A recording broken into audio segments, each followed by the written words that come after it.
Viajamos hasta Colombia con el Panorama Nacional RPTV. Panorama Nacional, Noticias RPTV. Dirige Daniel Muñoz.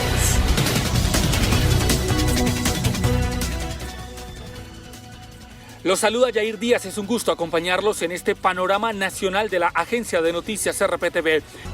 Más información, la Contraloría General de la República reveló que la efectividad de los recursos invertidos en la implementación de la política nacional y atención y reparación integral a las víctimas es muy mínima. Edgar Ramírez nos amplía. El conflicto armado en Colombia ha dejado más de 265.000 víctimas, como José David Negret, líder social de Montería. Nosotros fuimos desplazados en algún momento por las guerrillas, por las diferentes disidencias que están ancladas en el Urabá antioqueño. Víctimas que para ser reparados en los próximos 10 años invirtieron más de 142 billones de pesos.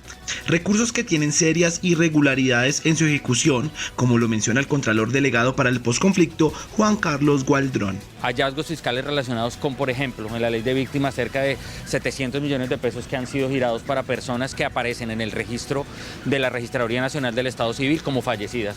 Recursos que para el ente de control son insuficientes para cumplirle a cabalidad a las víctimas. La Contraloría considera que el esfuerzo fiscal va a ser superior a los 358 billones para cumplir, por supuesto, con ese 9.300.000 víctimas que hay hoy en el registro único de víctimas. Según la Contraloría General, de las más de 6 millones de hectáreas proyectadas para restituir a las víctimas, solo se tienen órdenes judiciales de restitución sobre más de 169.000 hectáreas.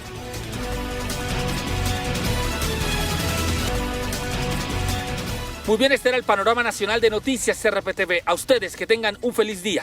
Hasta pronto.